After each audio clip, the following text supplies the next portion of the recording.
Hey, hey, hey. Welcome everybody to the Really Charlie podcast. Today's guest I have the beautiful, lovely Paula Pina and also guest Jeremy Costa. He'll be coming on. We're going to talk about a few things. In fact, that's what the title of this show is. Let's talk about it. We're going to talk about some issues, some situations that all three of us kind of come across and just lead into discussion.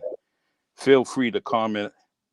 We'll listen to you. We'll read your comments. I'll put some on the screen, and it may lead to another conversation. But like I said, it's let's talk about it. Let's talk about things that are going on, and the intelligence, the intellect, rather, and just the professionalism that we have on this podcast is bar none to anybody else. We definitely got some experience and feel free to chime in, add a comment here or there. So, Paula, how you doing today? I'm good, Charlie. I want to say thank you, first of all, for inviting me on your show. I feel honored. I just want to say thank you for all the great comments. I don't know about all that intellect and intelligence, but I try my best. um, but yeah, it's great. I mean, hey, we're breathing today. It's sunny. I don't know where everyone else is listening from, but I'm actually having a great view of a whole bunch of snow outside right now. So life is good right now. Good, good, good. Yeah, I was excited about this when we talked about it between you, I, and Jeremy. I was so ready to get this going, and it's nice. I mean, especially the energy that you both have. It's good for me to know, and it's good for me to see that you guys are doing that, and you know uh, he, Yeah, he speaks for itself. He speaks for itself. You speak for yourself. The yeah. things you do, and I'm very proud of you. Thank And you. I'm I'm waiting to build up on my friendship with Jeremy, and hopefully it comes to bigger and better things in the future. It will. I So, mean, it's all about connecting. I really feel that way. Just a little background. I've known Jeremy for a very long time. We were two kids having fun, back in the day.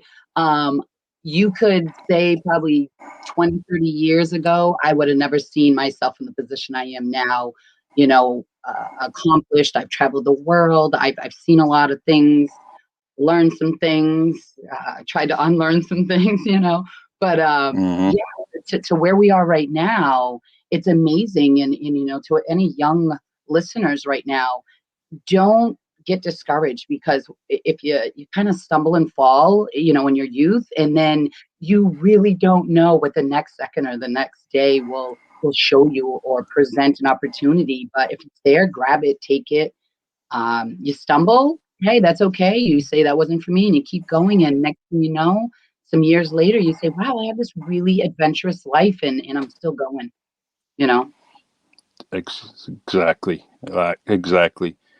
Live and love life, laugh along the way, and learn to appreciate the blessings around you.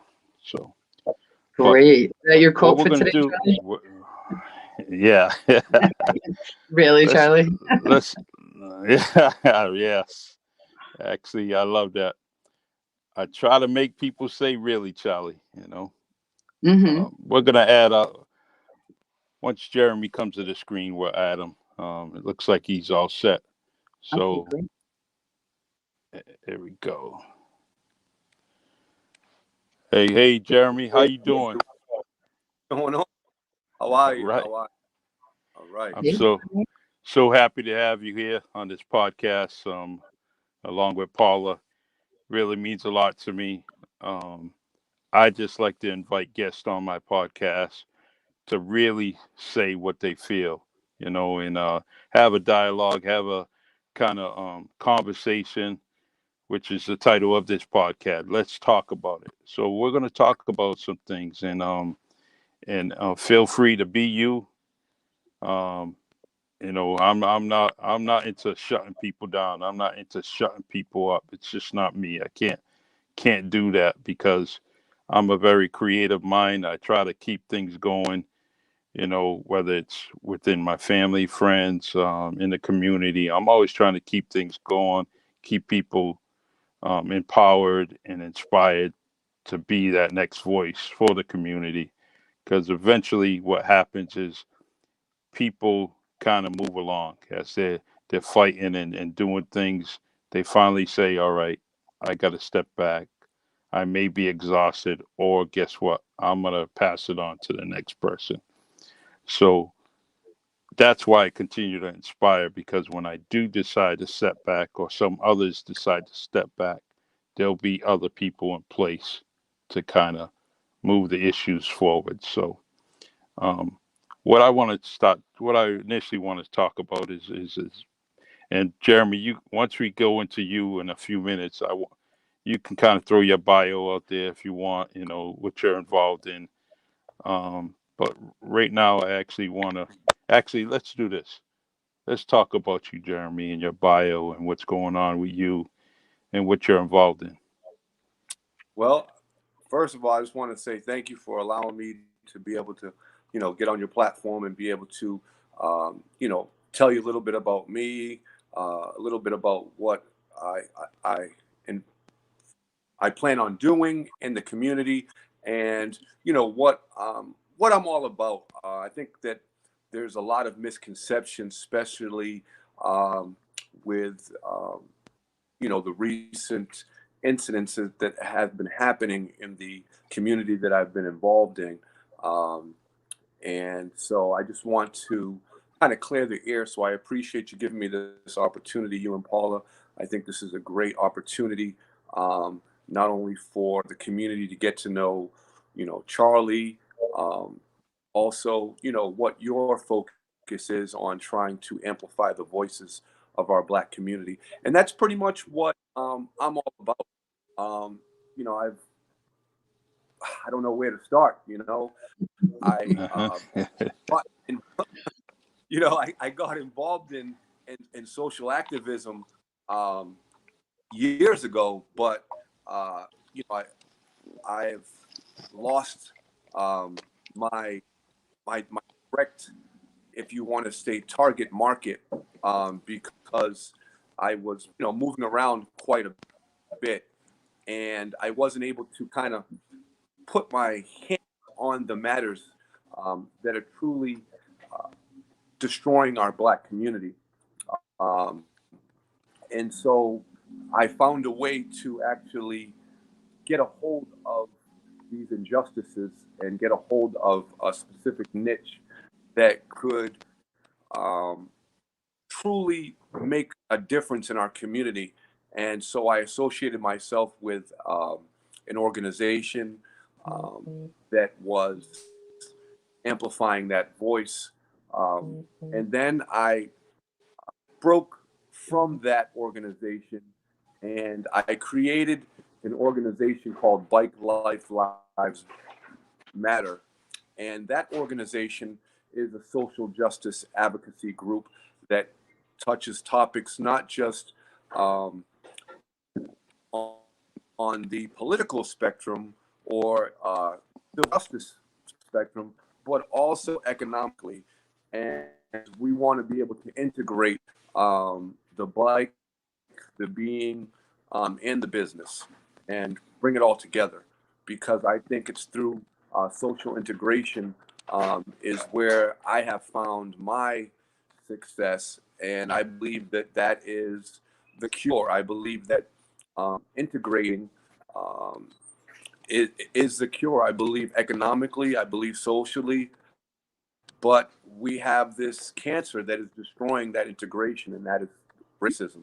And so I wanted to show them by a organization that kind of um, doesn't really doesn't really look at race or gender as an issue in its society, and is very thriving and very successful within it, as in growth business opportunities, family environment. It has all those essential things.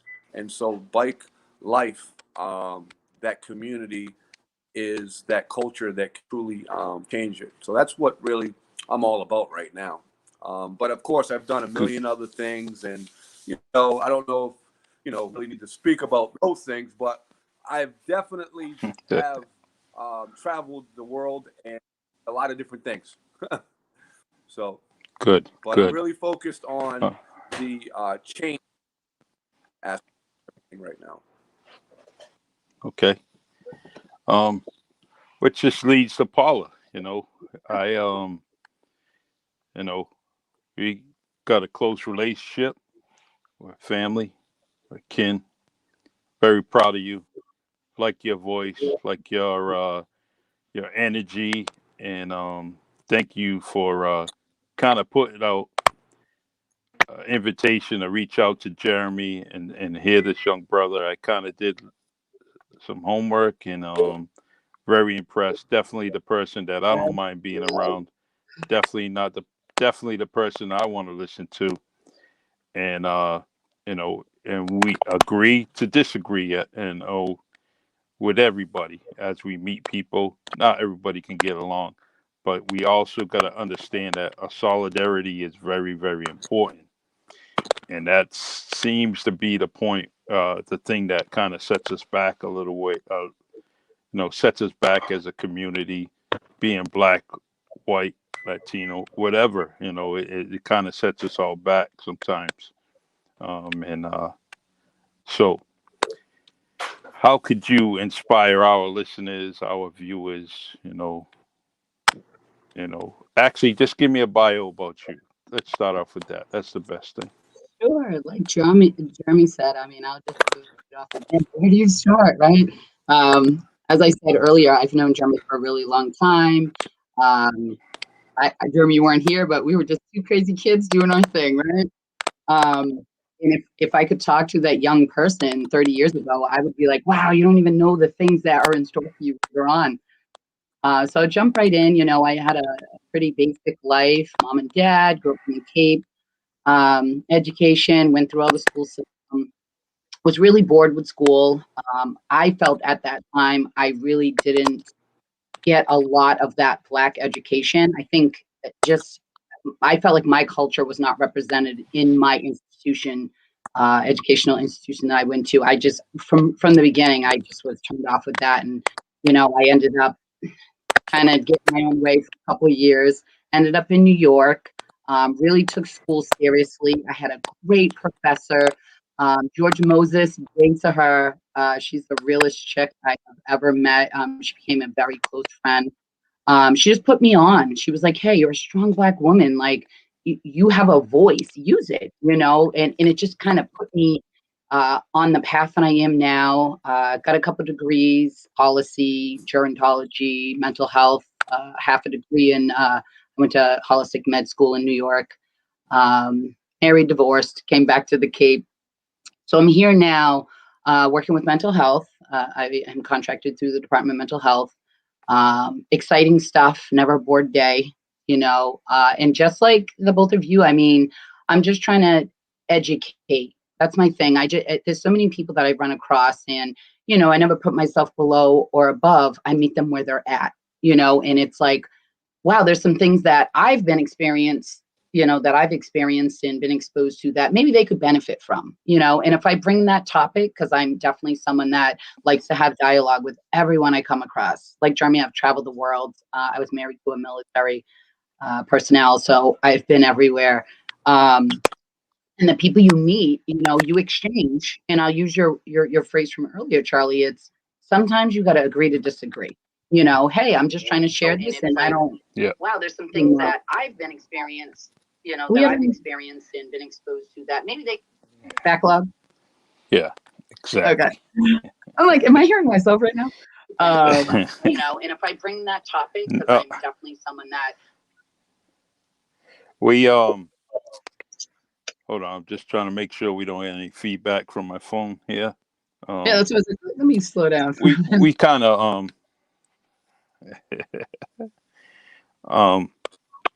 Jeremy, Is that Um, hello? how do you feel about? My Yep, can connection seems like it's you hear me? bad. Is it here? I can hear you. I don't have any problem hearing you. Oh, you don't have any problems I hearing me? seen I Well, that have your problem. I can microphone was barely on hear it. your feed. I don't know if it's my. I'm gonna try to reconnect and on another device.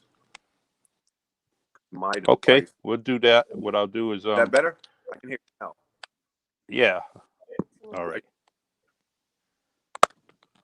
the wonderful world of virtual, huh? Yeah, my device seems like All right. If you want, Jeremy, you have that link. What I'll do is I'll remove you from the stream. Me and Paula's just going to talk about a few things, and then you can come back on. He might froze. Yeah, I'm sure I he'll think you come back froze. on. So, Yeah. how do you? Yeah, how is how is social media important to you or unimportant to you? You know, especially as far as personally and professionally. How does it? The pro and con. How do you feel about it?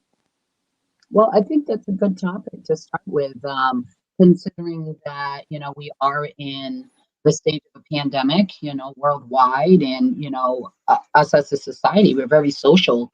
Um, I'll start with the personal. So, personally, I feel social media for me holds that platform where I can actually reach out and talk to my family and friends that I am unable to see right now. So that's a definite positive.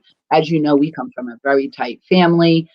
So this is really hard for us, as I'm sure it is for other families, across the world. That it's hard not being able to see them, but being able to do, Zoom and FaceTime. I think I utilize it a little bit more than I did before. So that's a pro. Um, a negative for me is that I'm really a face to face interactive kind of person. I like to catch people's vibe, their energy, just kind of how they're moving. You can catch all that in person. It's a little harder over virtual. And I think it makes for better communication. Yes.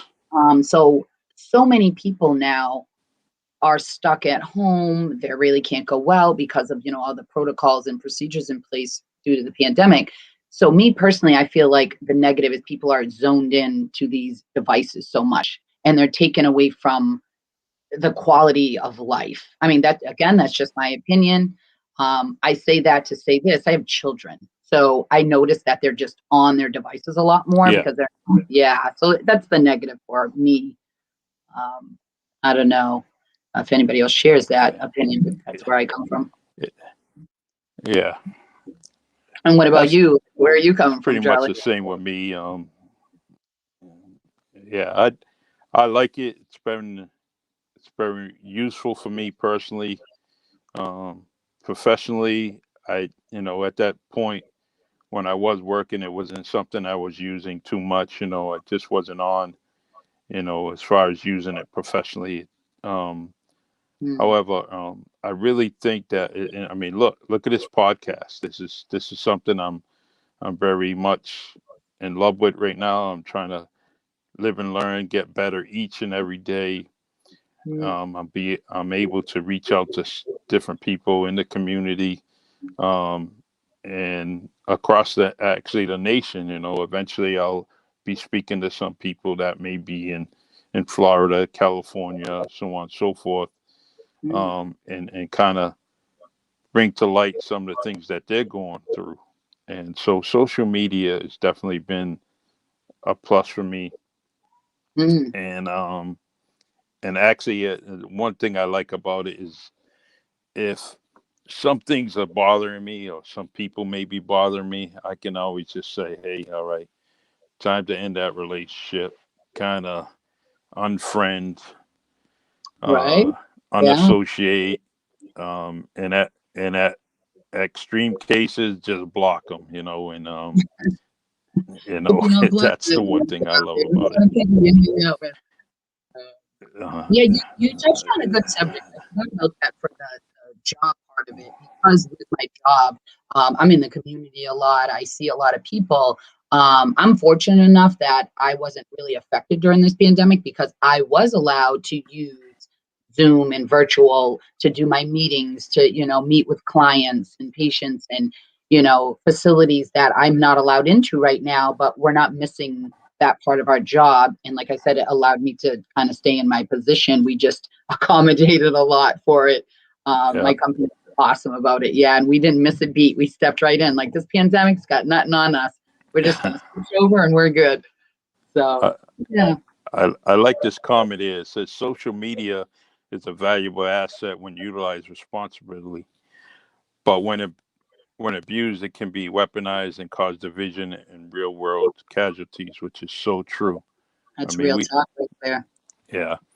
Thanks for that comment. I can't see who the user is. It says Facebook user, but that's a very, very great comment, So, and it's, I mean, it's all over.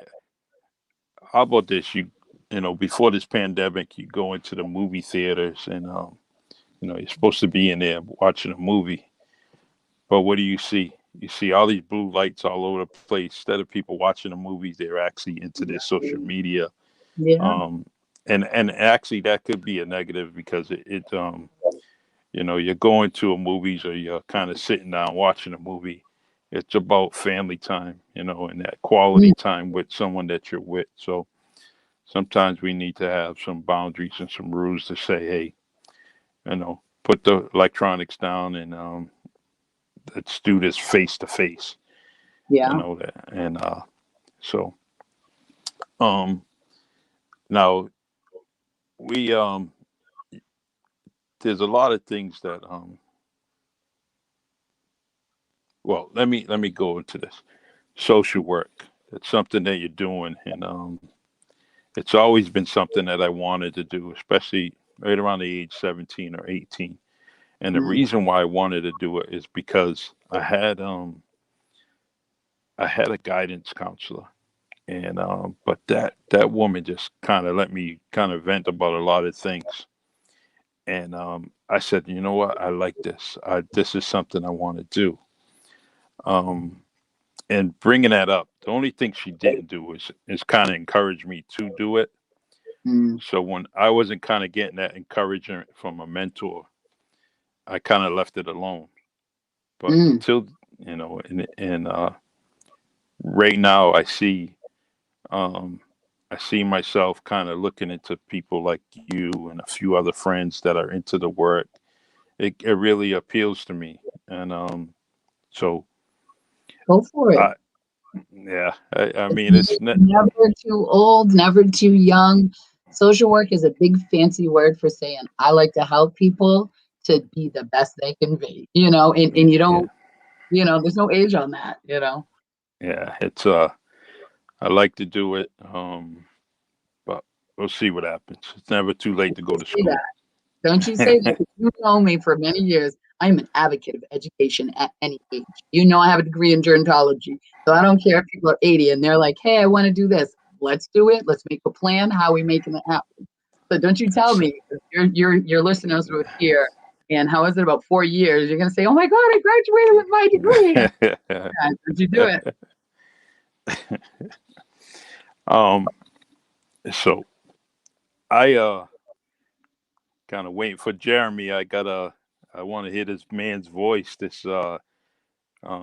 He's really vocal. He's really got some intellect, and I like that. I like that fire.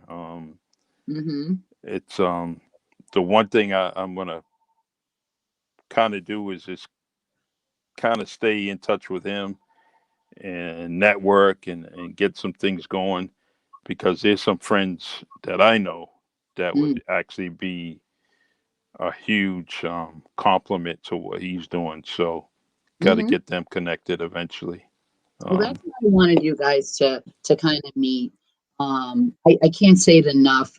Jeremy's amazing. His mind, it just, like I think I was telling you before we went live that He is someone that you can have a really awesome dialect with, and then you have to get to the point where you're like, wow, we've been sitting here for 5 hours, like we got to go do something, because we just get to talking about a topic, and then it just flows, and you're talking about A through Z and all the way back to A. And he's well versed with a lot of topics. He doesn't know everything about everything, but he knows a little bit about everything. So it's just great speaking to him. And he is not afraid, in my experience, to just get out there and put himself out there and say, I'm being true to myself, and I think that's why we're really good friends, and why I wanted you guys to kind of link up, because I know, just from knowing the two of you, that your values in your thinking process, they kind of line up. And I know what you're trying to do and where he's going. And I know your background and kind of a little bit of the people you associate with, as well as his. Together, I think networking, you guys could really make some change in the areas that you're trying to. True. And Mhm. we got Thanks, Danny. yeah, look at her. Our beautiful cousin, she's another one Another I'm one proud of. out Yeah. in California doing her thing. I just want to give her a little props. Yes, professional Yeah. makeup artist for Kim Kardashian. You go, Danny, not me. You go, girl. Yeah, Sorry she's about that, everyone.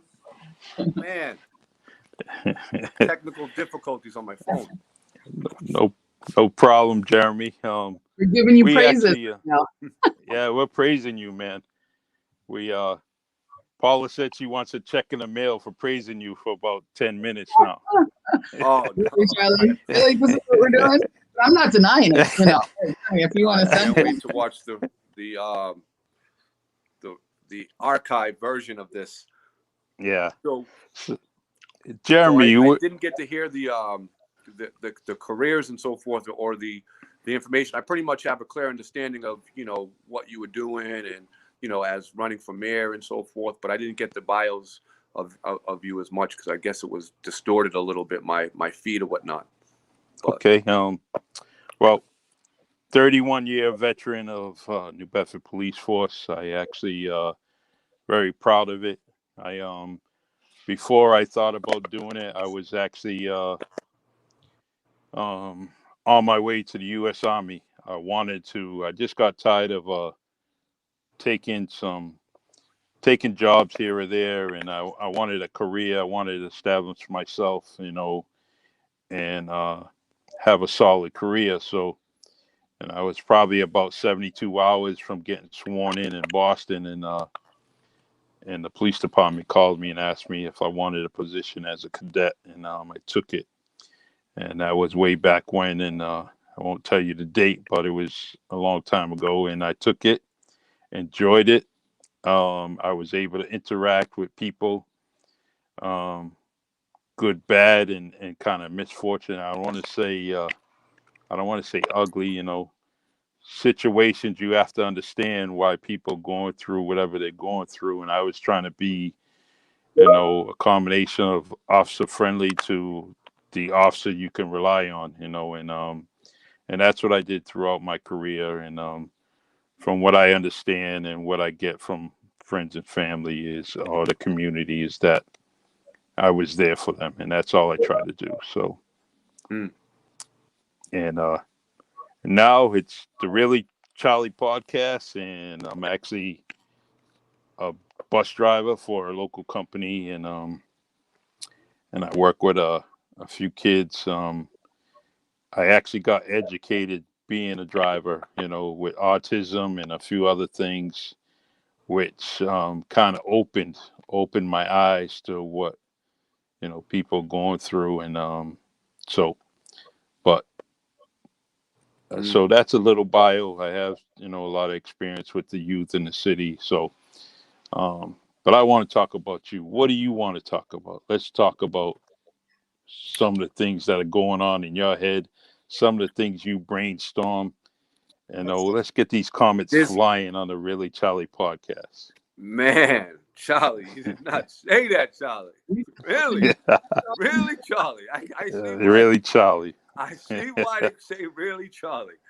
Mm-hmm. Man, there's so much going on out there. That's really the hardest that's really the hardest thing to put your finger on is the pulse of society right now, because it is forever changing, you know, with this pandemic, with um, all these issues of police violence. You got an insurrection that happened at the Capitol.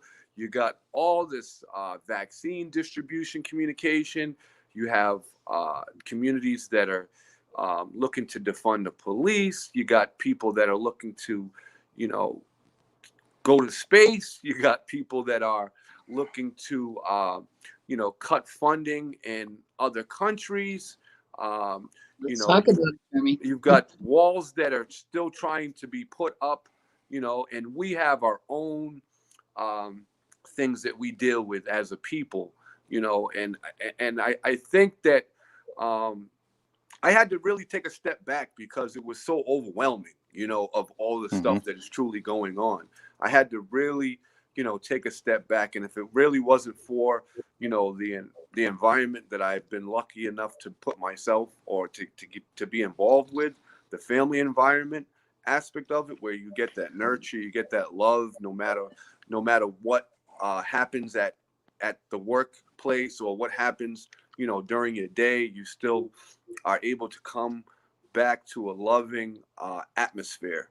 And so, that's really been the heal. I mean, and we talk about the heal, and I don't want to get into scripture or anything like that, but that's what heals us. That's the love that is necessary. That's the nurture that is necessary to heal all these issues that we have in our community. It's that nurture that you said that you kind of found your place when you started to see through the eyes of those people that are autistic, or those people that have autism, or those people that are, you know, aren't as able as us. That's where you truly found where you wanted to play a role in this world, and what you wanted to do. And so all of the time or the spare time that you might have goes in contributing um, to that way of life, to try to make someone else's day better that might not be able to get that same in return. And that's what I've kind of uh, learned, that before it was really hard, growing up, being a state child, moving. It's amazing how different me and my lady are, where she went Mm-hmm. to one school from her elementary school years to her high school year. Like she didn't move. She stayed in one place. You know, and she was able to get that love and that nurture from her family. And it's made her into this amazing human being where she is able to see, those people that are disabled. She actually works for in a group that works with disabilities, you know, Good, good, people that are, people that can't move, that are not mobile. She's a DSP for that. And knowing that type of person is out there, um, that can truly love something, that can't truly reward you back the way that capitalism does, is was really my awakening period. It was really my awakening as well, you know. And so there are so many different topics. It's really hard to kind of put my finger on one topic that I would like to truly get into, but it's whatever you guys want to talk about, because there are so many different ways that we want to break into, getting into civic engagement and getting into our communities to where we can make a difference. Before, I was doing a lot of events and was gathering people, and thought that by bringing artists and bringing events to the table, I could maybe heal and soothe the spirits of people. My senior superlative at high school at Barnstable was, you can never retake a class. I mean, you can always retake a class, but you can never relive a party. And it was by Bob Marley. And I ended up living mm-hmm. that superlative pretty much through my whole life up until today, you know, um, up until a few years ago, where I was always trying to be the party. I was always trying to be this, you know, I can see in that motion. yeah, I was always trying to be this healing mechanism for people, you know, always trying to put aside my own personal things and trying to soothe other people, you know. And so that was something that has, when I spoke it into existence on that day that they asked for the senior superlative, I kind of ended up living that life, you know. 25 years later, I can look back and like, that was got to be one of the dumbest superlatives ever, you know, because, you know, it's not about the party. It's not, you know, so we could talk about so many different things. I think that this civic engagement is so important. So important. I agree. Paula, let's talk about it. What do you think we should talk about right now? You know, what are some of the things you want to talk about? I think that Oh boy, you want to go down you that know, road? yeah, let's go down that road because You know what? you know I I can get want. rid of it. Let's get into it, Charlie. Let's get into it. Let's talk about it. I am in complete agreement with Jeremy. There's so much going on in the world right now. This is such an exciting time to be alive, I gotta say, or just in this space right now, because there's just so much evolving that's going on. But we have so much more work to do. But just to be here, I would just say this, you know, just kind of where Jeremy was in high school. My moment was when I went my first semester to undergrad school, and there was a professor that was kind of like, no, this was in high school. I take that back. And they were kind of saying, hey, everybody who knows something about, God, I'm dating myself, but it was like Michael Jordan. Anyone who knows anything about Michael Jordan, raise your hand. Tell me everything. People were saying like his underwear size, his shoe size. I mean, they knew details about this guy. Then everyone put their hands down. They said, all right, tell me 5 people that run the government for you right now, that make decisions for you every day. I was in a big class. I want to say it was maybe 3 or 4 people that raised their hands, compared to someone who entertains you, does nothing for you, but you don't know the basics about these people that run make decisions for you every day. That was like a whoa. And I'm over here worrying about going to the Chet concert, you know, and I'm like, wow, I need to like really start paying attention to what's going on around me. And that's, you know, like Jeremy, when I really started going, I want to start learning stuff. I want to really kind of learn what's this thing called life about? Like, how can I make a change? What can I do? And it's like a rabbit hole. You start here and then you just go down and you just get exposed to all this stuff. So, you know, a topic, I don't know. Let's talk about how informed our communities are versus how, you know, I can only say negligence, because everyone is ignorant if they don't go seek. So you can't say they're misinformed. Yes. You know, they're just not seeking the truth, you know. Yeah, let's talk about that. Definitely. Jeremy, jump on. Definitely. Well, I really feel that there's a huge there's a huge gap when it comes to our Black and Brown communities being civically engaged, and our Caucasian communities, our multicultural communities have a major disconnect. We don't teach civic classes in school anymore.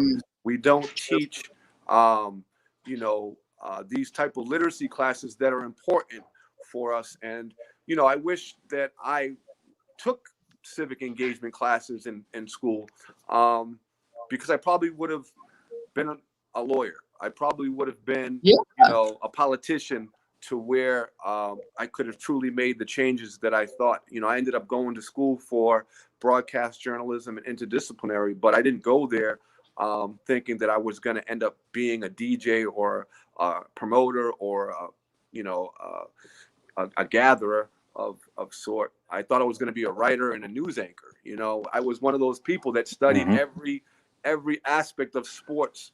You know, I thought I was going to be a sports broadcaster. I was a, you know, disc jockey at 91.5 WBIM Bridgewater. I worked as a intern at 106.3 and the new 102.7 with Dave Cerisi. So I went through this phase where I thought that I was going to be part of this entertainment um, conglomerate, but it wasn't the case. And I wish back then that I was as civically involved as I am now. And I think that we can still, because of the internet, I think we can make up a lot of that time. I think with social media, I think that if we use the social media for the tools that it's made for, I believe that we can make up a lot of the time that we've lost. And that's what this is about, Exactly. is trying to utilize the tools that are given to us to maximize the voices of our communities. Scripture tells us it's through the testimonies that they had overcome, you know, and I believe it's through our testimonies and it's through the people's testimonies that we, amplify their testimonies and heal others that are going through those same similar situations. Um, I used to be one of those kids that grew up in the state custody that thought I was the only one that it was happening to, and then, seeing the internet really sink the teeth into this social justice movement and really start to really get the voices that need to be amplified, got me thinking like, man, kid, what you went through was nothing to compare to what this guy went through. That those, years of going to all these different elementary schools and all these different middle schools and being, labeled a criminal at the age of 13 for a crime that you didn't commit. Like, how about sitting in jail for 25 years for a crime that you didn't commit? So it really kind of, this has really given me a awakening, truly, and has allowed me to see the stories, in South Dakota, in Minnesota, in Ohio. Don't get me wrong, I've been there. I've been to 48 states, so I see what's going on in these communities, but I don't get to hear those testimonies. And it's not what we see. It says, that we build by faith, not by sight. It's not of the things that we see so much. It's by the things, and we can only learn from hearing, the word.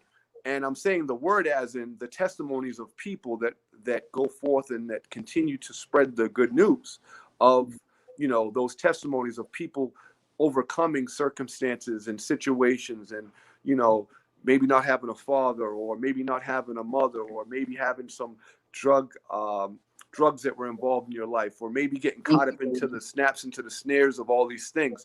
So it's very important that, we take hold of this understanding and we go forth and we serve our community, since we know now, once we have this knowledge, we have to go forth and serve our communities. Yes. And I think that it took a lot of chastising. It took a lot of scolding. It took a lot of losing. It took a lot of losses. It took a lot of field opportunities for this to actually come into fruition, and I hope through Bike Life Lives Matter, that this organization, I'll be able to utilize the noise that it makes, and truly bring a community together. And we have a logo that really has, it kind of speaks for itself. But if you look at it, everything goes full circle, and Hey, Jeremy, I don't want to cut you off. Can you just tell the listeners a little bit about the bike? Because you're kind of speaking it like they know, they have no clue. Oh, yes. Let them know. So you come on, let them know. Everyone, I don't know if you can see this. Oh, Yeah. we see. These are the lawn signs that we have. I see it. Yes, Yeah. these are the lawn signs. So Bike Life Lives Matter is a social justice organization that is, we are a new organization that is dealing with a lot of social injustice, just for riding a bicycle or riding a moped or riding a scooter or ATV. And we were just a group of people that were riding. And what happened was there's been some incidences in the state of Rhode Island, and also across the country. This is a global issue, and that's why I associated myself with this specifically, um, is that there are some rules and regulations that the government has written that only appease a group of people. For instance, Bike Life Live Matter is dealing with a systemic issue of not having the resources that other organizations like skaters, people that play soccer, people that play baseball, people that play basketball, where they're not getting their fair share of um, access to public spaces, where they have a hobby that they Mm-hmm. enjoy of riding a bike, but they have been demonized and they have been labeled a bunch of hooligans and a bunch of gang members because they happen to ride a four-wheeler or a dirt bike, and it happened to be in the street because they might not have access to those dirt paths or to those 40 acres um, or those areas where it is not as um, condensed as the streets are. And so what this culture has, it has created a they believe it to be a phenomenon. I believe it to be an Olympic sport. They have created this lifestyle where they ride, they pop wheelies, they do different stunts, and they are being labeled criminals because their activity is on public roads. And so, but that's not the case. These people are far from criminals. They're far from hooligans. They're not doing it for anything besides maybe a release of uh, the stress that they go through. Uh, they are not doing it anything besides maybe to escape the current circumstances they may be. Um, and they aren't doing it because they love the bike. They're doing it because they love the bike, and they're not doing it to harass the community or to try to get some excitement or adrenaline rush. You know, they're doing it because they love the hobby. They love the sport. Mm. And so my job is to really amplify this bike life community um, and to show them the economic engine, to show them the systemic, the social engine that it can create, and to civically get these people engaged, because these are the groups of people that have been left out of society, have been, you know, put kind of like in a juvenile detention center until they get their mind right, or until they can get a place to land. They are criminalized, you know. And when I mean a place to land, I mean like a, a school zone or an allocated zone where they can actually do this activity. You know, it doesn't have to be 10 acres. We're talking, you know, the size of a basketball court and a parking lot. You know, we're Yeah. talking very small areas, and you'll Okay. see it. And I'm sure, Charlie, you being a New Bedford resident, I'm sure, because I just went on Kempton Street on Saturday last week and saw about 10 bikers riding down the street, popping wheelies. You know, there's no locations for these kids to Mm-hmm. ride these bikes in these metropolitan areas, and we gotta find a way to integrate them and include them instead of excluding them and criminalize them, Mm. Mm. because True. There's they are a big population of our and community. being a person, yeah, I've learned. I own a motorcycle. I own a quad. I definitely um understand when you're trying to seek out a place that we can go, and it always led to us going elsewhere to another community, and I'm saying, look, I want to ride right here. I want to ride close to home. Why do I Right. have to attach my quad to a trailer and go 20, 30 miles away just to ride my quad, and to me it was something that I needed, because it was actually it allowed me to forget about a lot of things. I was just thinking about riding that quad, being amongst the trees in the woods, up and down the hill, kind of, and people just don't understand that there's a little bit more to it than just making noise and acting, as they say, a fool. When you're not acting a fool, you're just kind of enjoying your craft, enjoying your hobby. And so I feel you on that. I really do, and I actually want to support you as much as I can from this day forward.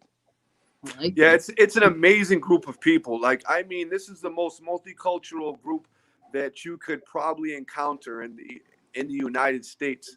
And it's not just in the United States; it's in France. These they have they were the ones. See, a bike was actually number one. It was invented by a black man, but a lot of people don't know that a bike was actually invented by a black man. Number two is um, the bike has given me the ability to escape things that for instance, the society or the culture that um, many people are used to are these sports that are soccer, baseball, football, basketball. Those are their normals, but everybody doesn't have that same type of environment. Today our parents can't afford to put our kids in three different sports, and so getting them the bike might be the most affordable, you know and so now they get a bike for Christmas, and now they want to be able to do the tricks on the bike, but they don't have a place to do it at. So they found that, well, we'll just come together and ride in packs and and because they ride in a pack, they're looked at as a gang, when that's not the case. Actually, they're from 16 different areas across the city that could actually help you represent a community that is not even voting today, and so people don't understand that Yeah. this is not just, it's not just one of these regular sports. This is a sport that can truly create a ripple effect civically, socially, and economically. Economically, these are the one of the most talented mechanics. They have the most talented mechanics. They have the most talented riders. As an artist, as in they might even be tattoo artists. They might be jockeys on horses. If they would have a horse, would this sport be legal? That's the thing. And so we have to look at this in ways to include this and see how we can use this to help our economy, instead of having these people. Most of the riders, they went to Miami this weekend. Across the country, they all went to Miami. Instead of actually having these people go to Miami, why don't they do things in their own city to keep the money inside? So now these people paid, thousands of dollars to rent out the hotels in Miami and in the surrounding areas, when it would have been a great place for Newport to be able to do in July, or maybe in July of this year, or maybe New Bedford. They got that. They just put all that money out there for the what was that, for the ferry.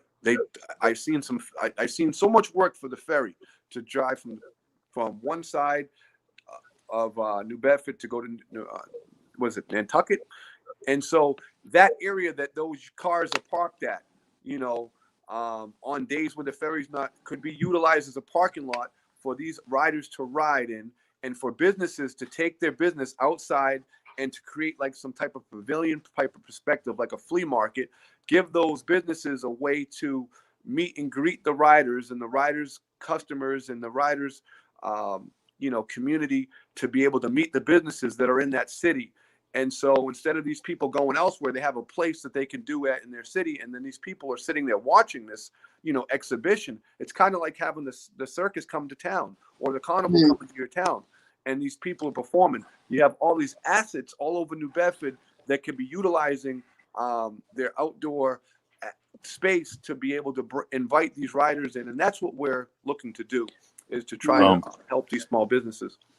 Jeremy, we got a comment here that says, it says the RV field in the Cushionet next to the old White's Fun Center would be a great place to try and procure for that recreation. It's the insurance that's probably going to be the biggest hurdle. No, People want that liability if someone gets hurt or sued. right. Go ahead. And so that's just like, people always use the word insurance, the liability. They get so scared. Do you know that there are, people jump out of planes? People, you have these events where you have these Extreme sports, right? that are flying 500 miles per hour at each other. What they call the Blue Angels. They do. I don't know if they call. I know that when I growing up on the Cape, they have a place called Onset, and they have these little air shows, you know. And then there's a place in Wareham that does it, and then there's a place in Quonset in Rhode Island that does it, you know. And so all these places, they have these air pilots that are flying 150 to 500 miles an hour over the tops of people, you know. Very dangerous activity. And all you do is get an insurance binder. See, the insurance is no problem. The insurance, the people are liable. The people that own the property, they always are insured. People, when they come there and they do these events, when I do my event, I did an event at the Brockton Fairgrounds in 2003. I had 15,000 people at the event. I had artists from New York. I had artists from Miami. I had artists from all over the country, to be honest with you. I had people that flew as far from Hawaii to come to this event in Brockton, Massachusetts. I did a show with Dub Magazine. And what we did was we had a stunt show there. And we had so many different cultures, so many different groups of people. We had groups from the Outlaws, the Hells Angels. We had bike clubs across the country. We had imports. We had domestics. We had old school. We had new school cars. And we had this fun-filled environment. No issues, no arrests. We had one fight out of 15,000 people from 12 to 8 o'clock. It was an amazing event. And that fight was probably two friends, right? And it was two friends. It was two friends. That's 100%. It was actually two friends that didn't want to actually go the regular way to get in. And so they tried to, you know, blame each other for, you know, getting kicked out. And so they fought because they tried to sneak in, you know. And so they fought when they were leaving. And they weren't even, I'm saying that these events can be happening across the states. These events could be bringing in money to, I mean, all these people that are saying, oh, Airbnb, like Plymouth would have been a great place to be able to do this for the 400th year anniversary for the Massachusetts. It would have been a great thing to have a bike week in Plymouth, Massachusetts, or Cape Cod, or, you know, any of these states that are looking for dollars. You do an event. There's a place called Sturgis, and they do an event. 7,000 people is their city, but when they do this event for 10 days, they bring in $800 million over 10 days to their small city. And so just for a 10-day event that they do, that's the type of economic engine that this can bring to the table. When you start including these people, they're so busy trying to create policies, trying to criminalize these people for their little $150 tickets, that if they were to focus on the other side of it, because freedom is a two-way street, and this in policy and ordinances and all these things that we go through with Bike Life Matter, if you were to look at the other side of the spectrum, instead of trying to write ordinances and policies to try to criminalize these people, if you looked at the economic engine and the mental stability, the ability that you have to give these people an outlet to, you know, to be able to exercise on these bikes, then you're going to bring, you know, new people civically, you're going to bring new people economically to the table, and you're given opportunity. And now you have gotten rid of all those collateral consequences that punishment brings, you know. And punishment, you being an officer, you've seen the results of what punishment can do to a community, you know, when you continuously police a community. And so these people are being policed heavily. And if we could show them what not policing them, what including them would bring, we could increase the life expectancies of these individuals. I just want to jump Yeah, on. go ahead, Charlie. Go ahead. Oh, I was going to say, I just want to jump. I just want to add that. You go ahead. This is Paul, Charlie. Really, right now? This is it's a small point. You know, you talk about the fines and so on and so forth. The fines are probably it may reach the thousands. You just bring up a good point. If you set up a group, an event, that's $8 million. How can you not see the difference? How can you not see that? You know, the $8 million has a greater reward financially It actually is a community event. And go ahead, Jeremy. Not 8 million, $800 million in 10 days. Oh shoot. 100 million. Eight Oh hundred man. million dollars. This is what Sturgis. They brought 400. I don't know if you guys remember this. They actually in March they brought 460,000 people to a city of 10 to an area of 10,000. There's only 10,000 residents, but 460,000 people come there over the course of 10 days across the country, all over the world actually, and they go there Wow. and they bring $800 million in 10 days to the local economy, more money than the actual money that is revenue that is generated in their state through the whole year. So these Wow. are things that we could be doing in the New England area. We have Laconia in New Hampshire, and those events that happen in Laconia are the reasons why a state can actually have no sales tax like New Hampshire. So when you think of how New Hampshire is able to do some of the things that they're able to do, they're able to create a sphere. And so we need to be able to create that in these Commonwealth and states and these other states like Rhode Island that are trying to government control. They don't understand controlling is not going to cure the issues. Controlling it are not going to control the issues. And there's other reasons why I'm really invested into this bike life community, but I really believe that if people were to start seeing the economic engine in this, they wouldn't be so quick to try to criminalize these kids for popping wheelies. They would find the locations at all these closed down schools or these abandoned buildings and try to find a place to actually cultivate this recreational activity and see how they could actually work with it and prosper, And it's so important. I mean, it's $800 million is a lot of money. Oh yeah. And if we were to do that twice a year here, we might not do 800 million, but I guarantee we could bring in more than 8 million. Yeah. Exactly. Paula, you mentioned about the mental health aspect about this. Yeah. So kind of educate us. I'm really, that's my field. I love my mental health field. And I just want to backtrack to what you were saying about testimonies, Jeremy.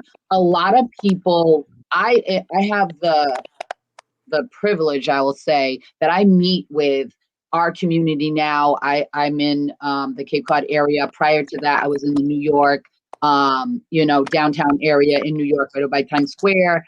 Big population, mental health. I'm definitely well versed with the bike life out in that area. And I just wanted to touch upon that when they are trying to regulate this activity, as you were pointing that you and Charlie both brought up, that it's a way to release. It's a way to be, hey, I'm free right now, and just coming from that mental health part. A lot of the people that I counsel and I speak to, it's all about the suppression. That is a topic, a theme that runs from the old to the young. And, they always just feel like they're getting suppressed in some area. And then that's where you're getting all of these mental health struggles, I want to say, right? Because I hate labeling, but, where you struggle with something. The more you're trying to control or suppress things, the more mental health is just going to boom, especially right now with the times that we have. But, that could be as big as I want it, but I'll keep it to you. The bike conversation we're talking about is that I'm sure a lot of these people, just like people that play soccer, do music, do whatever, baseball, there's a release there for them. They like that. They're getting some kind of, wow, this is exhilarating. People are dropping out of these planes, there's a release. It might help some of the mental health because in any population that you're in, whether it be you're playing soccer, you're playing cricket, whatever you're doing, just because these people are riding bikes does not mean they still don't need that release. That, to your point, that there's doctors that have bikes. Charlie's an ex police officer and he rides a bike. He's not a criminal, so I think what you're doing is awesome, Jeremy, with trying to rebase in reframe the way society actually looks at these bike groups and that culture. Because I think a lot of people do have that view as, oh, these are just criminals and they're just trying to, graffiti or whatever. I mean, so many stigma that you can attach to bike groups in bike culture. But a lot of them, it's that freedom. Hey, we're meeting up, we're releasing, we're hanging out just like people that just got done with a soccer game or whatever. You know what I mean? Yeah, it's tough. Jeremy, this question's for you. I'm sorry, don't mean to interrupt Yeah, you. anytime. Oh, But this this is was a kind of Ask me something any that question. They can ask me anything. I it don't says. care. It says, does your organization have a comprehensive business model to submit to legislators to start moving these efforts forward, or is this in the what I can't read it? My well, And glasses little. Or is it cons- conceptual stage of reform? ooh, nice question. great question. That's a great question, man. Who asked that question? Thank you, thank you. Yes, we have. We don't have I will say, a comprehensive legislative resolution written out yet, but we are actually in the process of working out the details. There are 5 or 6 amendments that can be made to legislation in the state of Rhode Island in regards to transforming the bikes themselves to actually make sure that these four-wheelers, ATVs, have the proper equipment. So there is some work that's being done. There's actually another gentleman that's working on it. We've had a meeting or two with the mayor of Rhode Island that has also some lawyers that are looking at it. But I have put together a business plan. I've sat down with some. That's Providence, Rhode Island, right? Yes, Providence, Rhode Island. I have sat down. See, in Massachusetts, there are some venues that actually allow you to ride these four-wheelers and ATVs. There's a motocross Middleborough. There's also one in Shrewsbury. There's one place in 508. I think it's Ayers. So there's some places in Western Mass. There's some places. There's that place. So there are some locations, but it doesn't give us the atmosphere that we're looking for because we ride bikes on the cement on the street. So we need cement to be able to. We need like a lot to be able to do these things. And so I have actually had a meeting with the Carnies over in Raynham at the dog tracks, and I'm most likely going to be doing some things over there, and we're going to be doing some things at the Brockton Fairgrounds in the April or May time category frame to try to set up a pilot to be able to do so. But to answer the question in regards to legislation, there is some things that are getting put together right now. I'm really looking to find the right legislators that can get the work done and move it through legislation. So I don't just want to just give people a bunch of ideas on how it can actually work. I wanted to get some feedback from the community, as in who would be the best person to actually bring the legislation forward in regards to changing some of these laws, because there are some laws that if can be changed. For instance, in the city of Providence, they're working on a resolution to change the ordinance in regards to confiscation and forfeiture. So there are some things that where if the person gets caught on a bike, he actually loses the bike and it gets crushed. He actually gets the bike towed and it gets crushed. That itself, mentally, psychologically, the damage that is done is actually more than the actual great destruction of the corpus delicti, which is the injured party, which is the bike. So that is my biggest problem, actually, and that's why I'm fighting this fight, because they actually made a law in the city of Rhode Island, the city of Providence, that was unconstitutional, that was an actual what they call a government overreach, which says that they can take the property of an individual if they get caught riding it for the popping that wheelie. So, for instance, if a municipality has a jurisdictional limit of say $100 to $500 for a particular ticket for popping a wheelie, that ticket can't exceed that amount of $500. Now, say that bike cost $5,000. there's an excessive penalty right there. That's called excessive punishment. So that excessive punishment is a constitutional violation. So these people are violating these people's right to life, liberty, and in the pursuit of happiness, by taking that property, by forfeiting and not giving them the right to actually receive that forfeiture back. So what I'm looking to do is I'm looking to change that law specifically, get an injunctive relief to change that law specifically so they can't take the bikes. You can just give them a fine, but you can't take the bikes. So that is actually something that is in the works and being written right now. That's awesome, Jimmy. Awesome. So there are some things that are being done. Yes. The money that people spend on these bikes. I mean, right. I'm so happy that you put in that mental part, like to take someone's bike and to destroy it. And people put in love into these bikes. I mean, in New York, I had a lot of friends, very affluential, that had bikes, you know, and the money that they soak into it. And I can only imagine someone right now, if they took his bike and crushed it, he would probably have a total meltdown. I think it's amazing what you guys are doing with that organization, and you're branching out. It's not just about, hey, we're a bunch of bikers and, you know, we're finding a space. Like, you guys are trying to make change and make moves and really, you know, change the picture that society has of bikers and how to move forward. Right. And that's really the key. And that's really the key. Just you have people don't realize that, you know, we have relationships person to person, but we also have a relationship with property. And that property may be something that's kind of self-made.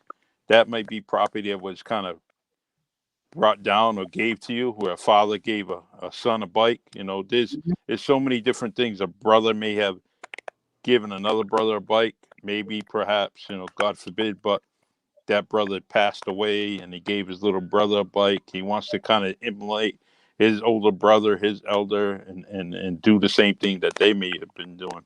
So yes, I just penalize because you have no space to utilize that bike is wrong in itself. That's the catch. You sell a product, you receive the social benefit, the economic benefit, but then you take it away from that kid. It's like taking candy from a baby.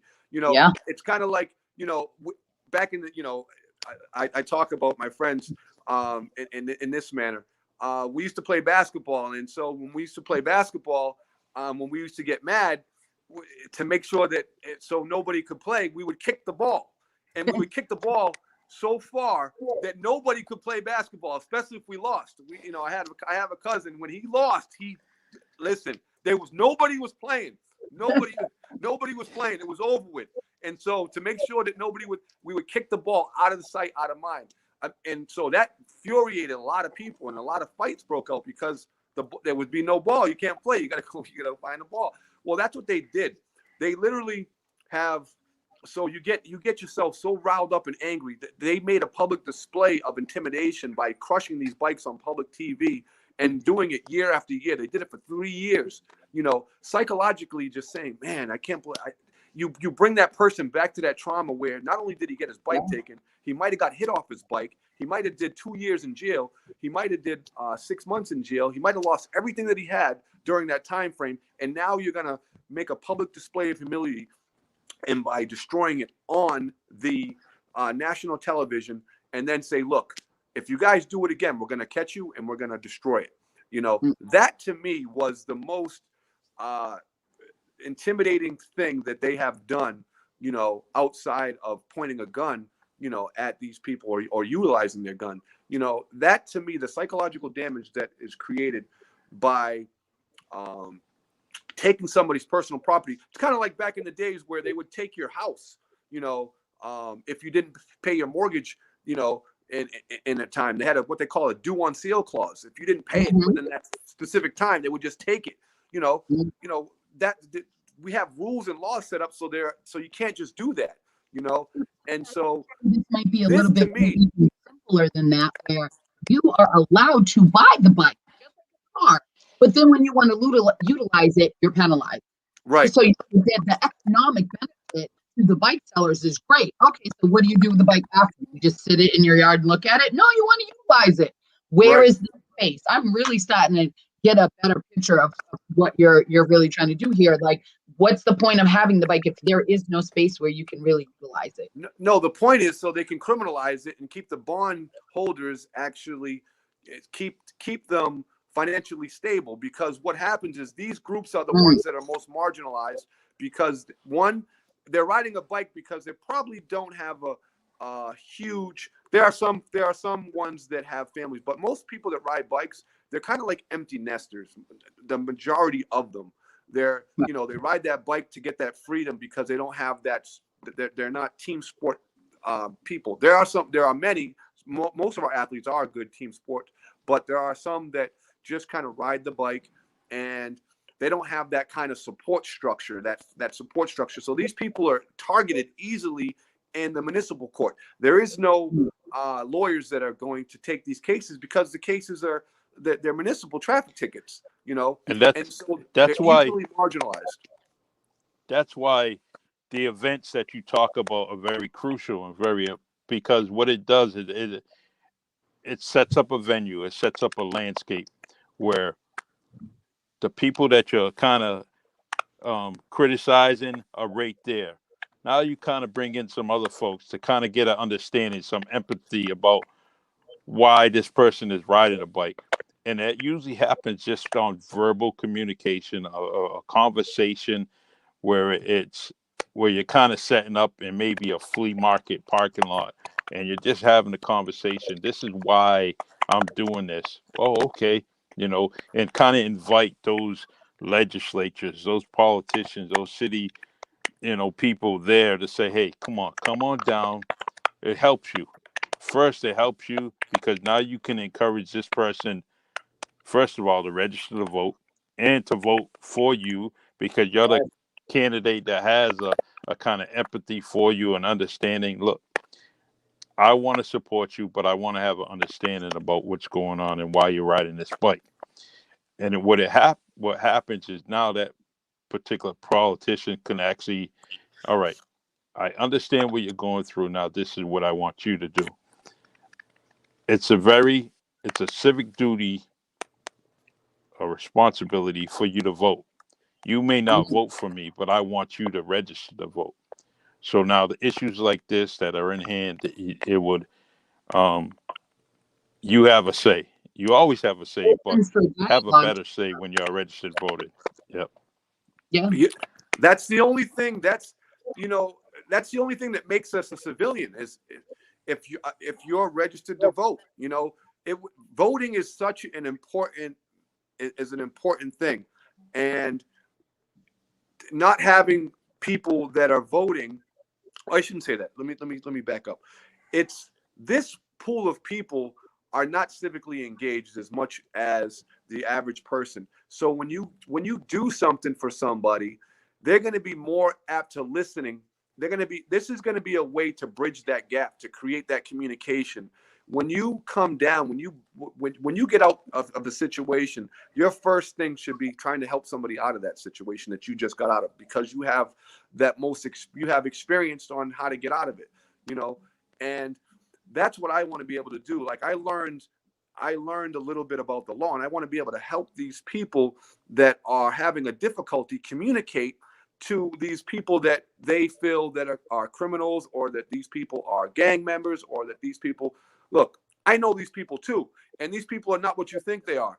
So how about we create an atmosphere that we can bring, you know this person and this person together. So you have a person that is, he might be uh, uh, a person that's looking to become city council member, and this person that's becoming city council might know 15 people that are riding bikes, and so now he can support a group. Now these people are going to support the city council member because this city council member is supporting this organization. And so that's the only reason why I kind of made it an organization. So Mm, politicians, people that are looking to maybe have a listening ear, will listen. And they only seem to listen to organizations, to lobbyists, or to people that are voting. So my job back in June, was to bring these voices together. And so we did what they call a race to register. Okay. So we did an event that was, and if you go on one of my social media feeds, we kind of put it all together. We showed them how we could get them when we all vote. And so we got about 300 people involved in that, and 330, I think it was 330 people involved in that small small time event. But it could be a lot bigger than that, and that's what we're looking to do. Good. Um, we we got about 10 minutes, so what I want to do is kind of uh, I just want to give you both an opportunity to kind of close on this. Um, and I also want to extend an invitation for both of you to, um, anytime you want to bring a subject matter on the Really Charlie podcast, just reach out to me. We have mutual ways of getting in touch with each other now. And I actually want to make sure that we maintain that communication. And so, Jeremy, I love what you're doing. Keep on doing it. And Paula, if you can hear me, I definitely want to let you know that outside our kinship, outside our roots, they're definitely you can reach out to me at any point. I'll send up the bat signal for you, Charlie. Now, I really appreciate you having us on. Yeah. This is really good for me to be able to find these different platforms.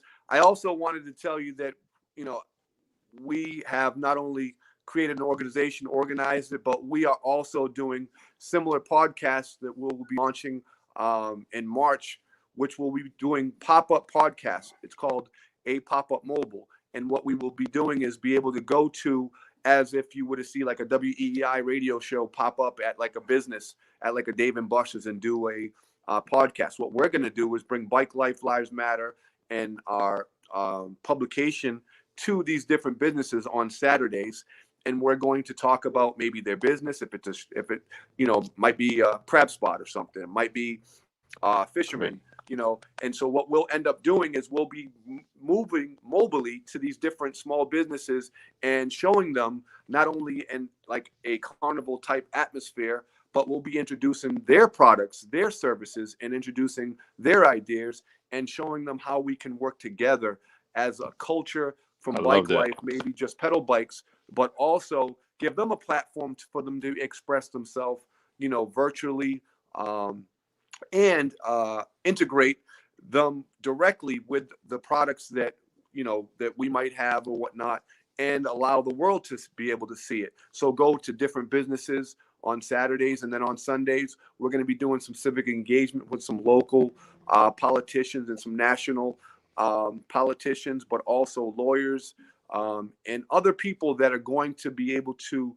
truly express and create a dialogue to be able to amplify the voice of our culture, because I think that the time is now to be able to amplify our voice and to be able to do it on a level that is going to touch as many people as is so important. So this platform that you have created, to where Charlie speaks, so people can get to know. So when we get you ready to become mayor of New Bedford, you're going to have a whole army of people that are going to truly understand, your wants and your desires. And just because I might be a Providence, Rhode Island organization doesn't mean that this is not a global aspect. We helped many people even from Georgia win that runoff, and we will definitely get involved in helping you and your endeavors in regards to wherever you decide to politically, because we need more people and faces of color in our state houses, in our local governments. It is so important, that we focus our attention while we have this opportunity to fill those roles, so we can actually get the resources to our communities for that mental health, for that education, for those social and for that physical health, so we can Mm-hmm. start to, get back some of those years that we've lost in this prison that we've been in. And, it's so important for people like you to continue to come to the table, and, and it's important for us to be able to listen and to be able to learn, on these platforms too. Getting the information out to our people. I I just want agree. to this plug in there, Charlie. A really good friend of mine, Tara Wallace. She's listening right now. She'd be great to come on and actually address what you're talking about, Jeremy, because she is a humongous advocate of people of color and getting education out to them and just getting, empowering people. So Charlie, I'm definitely going to hook you up with her. I just got her on the side and said, hey, I'm going to talk to him to address what you're saying, Jeremy. I think these platforms are great. Go ahead. I'm ready for anyone to, and especially I want to listen and learn. As my friend Mr. Clark says, I'm trying to learn me something today, and that's all I'm trying to do is just learn. And I will reach out to her as soon as I get that information. Yeah. And we could set up something as soon as a week or two. We could definitely set up something. And I'm always ready. I just want to let you all know that there may be a situation where, look, I got to get this out there. How can I get it? What platform can I use? All right, I'm going to use Charlie. I'm going to give him a call. I'm going to give him a text. Whatever. You do that. And guess what? We create the ad and then we're on, and that's the one thing I like about, StreamYard and Anchor, and I can always get it on and I'm always ready. As long as I'm not working, I'm always ready. So, but Now, we definitely I love you appreciate that. too already. Platform's amazing. Thank you, Charlie. Thank you. Yeah, no, we definitely appreciate it. This is a really nice platform, Charlie, and I will definitely use it if I can get the opportunity. I'm going to be looking at a few things coming up, and we'll definitely give you a shout and stay in touch. We really appreciate the civic engagement, and whatever we can do as an organization and me individually as a person, don't feel, you know, like I'm here for you. I'm definitely here for you. Whatever I can do to assist you. Back Definitely. at you. Back Appreciate at you. it. Yes, yes. Paula, I know you have a schedule, so I don't want to delay your schedule. You got things to do, and Sleep for nobody. We got a new Twitter account. We just signed up for Twitter. Make sure you can follow Bike Life Lives Matter, bikelifelives.org. We are not. We will have our EIN number up there. We're a nonprofit, domestic nonprofit organization. We're not taking any donations yet or anything like that, because we want to make sure that everything is organized properly and that everything is transparent. But what we are doing is we do have some yard signs. If anybody's interested, we will be selling some yard signs this week. We have some hats. I don't have any of the hats. They're actually in the truck. Some sweaters, some hoodies, some different jackets, and some different things like that to try to help amplify the One of those hoodies. I'll take one of those. Yeah, so we definitely have some nice that's merchandise. it. I love merchandise. I really do. We definitely have some really nice merchandise and things like that to try to help amplify the voice. So we'll definitely, send you guys something, and maybe you guys could put it up in your yard or whatnot, and that will be good. Great. But I appreciate it. Well, nice conversation, gentlemen. Thank you. I enjoyed it. All right. I love you guys. Thank you, and God bless. Next time we'll talk about the police and all the in your career, and I'll talk about maybe my incidents with the police. That's going to be interesting. Yeah, we could do that. That will be interesting. I promise you. All right. Okay. Love you guys, man. Thank you. All right. All right. All right. I appreciate it. Thank you. Take care, guys. Hey, excellent conversation. Peace. I love it.